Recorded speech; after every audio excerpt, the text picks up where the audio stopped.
Good morning, students. We are starting with our fourth chapter of class 9th.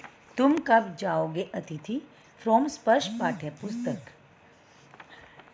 बच्चों, जो ये आपका पाठ है तुम कब जाओगे, इसी पाठ के ऊपर मूवी बनी हुई है अजय देवगन की, अभिनेता अजय देवगन की, जिसमें प्रेष रावल अतिथि बनकर अजय देवगन के घर में कई दिन तक ठहरी थी।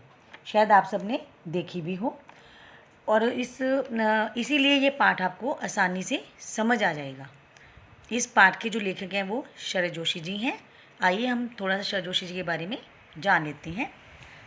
शरद जोशी जी का जन्म मध्य प्रदेश के उज्जैन शहर में 21 मई 1931 को हुआ। इनका बचपन कई शहरों में बीता।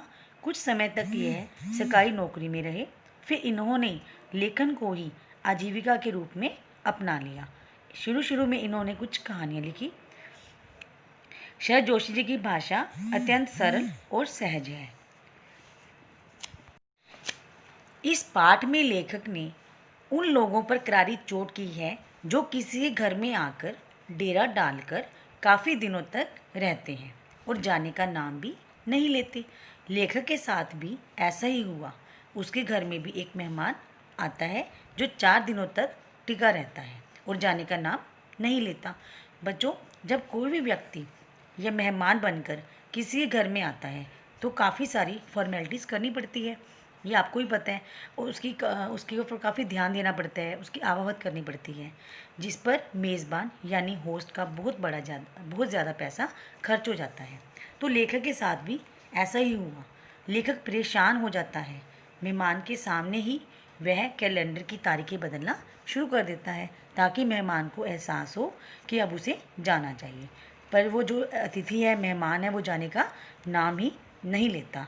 अचानक ही लेखक को ध्यान आया कि चंद्रमा पर जो एस्ट्रोनॉट्स गए थे वो भी लाखों मील लंबी यात्रा करके गए थे। वे भी इतना समय वहाँ नहीं रुके थे। वे वापस आ गए थे पर जाने का नाम ही नहीं ले रहे। पर ये जो अतिथि है वो जाने का नाम ही नहीं ले रहा। लेखक को अपनी आर्थिक स्थिति का भय भी सताने लगा। वह सोचने इतना पैसा खर्च हो जाएगा, वह इनका बोझ कैसे उठाएगा। जब वह मेहमान आया था उस समय लेखक ने उनका मुस्कुराकर स्वागत किया। लेखक ने रात के भोजन को डिनर का नाम दिया।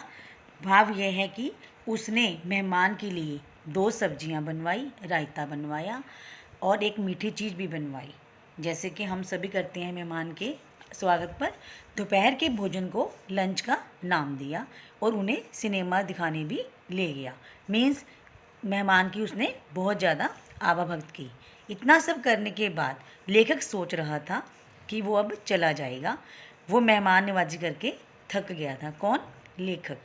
यानी कि लेखक उसकी सेवा करते करते थक गया था, लेकिन जो मेहमान था वो जाने का नाम ही नहीं ले रहा था। अब लेखक और उसकी पत्नी को भी मेहमान अच्छा नहीं लगता था। वह उसे बोझ लगने लगा था, उनको चुभने लगा था। जब तीसरे दिन मेहमान अपने मैले कपड़े लॉन्ड्री में देने के लिए कहा, अर्थात तीसरे दिन जब मेहमान ने लेखक को अपने मैले कपड़े लॉन्ड्री में देने के लिए कहा तो अचानक ही लेखक और उसकी पत्नी को गहरा आघात पहुंचा। मीन्स उन्हें सदमा लगा। उनके लिए वह अप्रत्याशित था। अप्रत्याशित मीन्स बिना सोचा हुआ भी। उन्होंने सोचा भी नहीं था कि मेहमान अभी और टिकने वाला है। उन्हें तो लगा था कि वो जाएगा, बट जब मेहमान ने लॉन्ड्री में कपड़े धुलवाने के लिए कहा तो लेखक की पत्नी की आंखें बड़ी बड़ी हो गई, अर्थात वह हैरानी से देखने लगी। उनको लगा कि मेहमान अभी जाने का नाम ही नहीं ले रहा, वह तो और रहने वाला है। फिर लेखक और मेहमान के जो बीच की बातचीत थी वो भी समाप्त हो गई। यानी कि बातचीत करने के लिए उनके पास कोई टॉपिक ही नहीं बचा था। अब लेखक बोरियत महसूस कर रहा था। वो सोच रहा था कि ये मेहमान कब जाए, इसे कैसे अपने घर से मैं विदा करूं। उसे मेहमान अखरने लगा, नींद चुभने लगा और लेखक की पत्नी ने तंग आकर भोजन में खिचड़ी ही बना दी। 5वें दिन लेखक को लगा कि अब वो इसे सहन नहीं कर पाएगा, अब वो इससे और सहन नहीं कर सकता। सोचने लगा कि अब लेखक सोचता है कि अब मैं मेहमान को गेट आउट कह ही दूँ। ऐसा होता है या ऐसा होना चाहिए कि हर किसी व्यक्ति को अपनी मर्यादा में ही रहना चाहिए। लेखक सोचने लगा कि हमारी भारतीय संस्कृति में भगवान को देवता कहा गया है, वो हर परिस्थिति में लागू नहीं होता।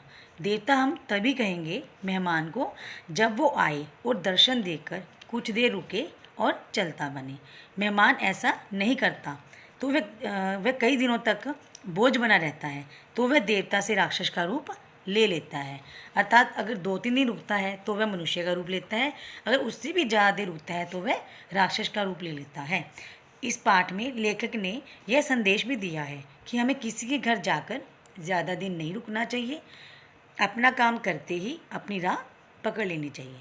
हर किसी को अपना घर प्यारा होता है, इसीलिए घर को इस पाठ में स्वीट होम की संज्ञा भी दी गई है।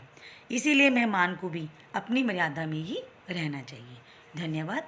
आशा करती हूँ बच्चों आपको ये पाठ बहुत अच्छे से समझ आया होगा। इस पाठ के लिखित मौखिक और जो लिखित प्रश्न उत्तर हैं वो आपने नोटबुक पर लिखने और याद करने हैं। ये आपका होमवर्क है।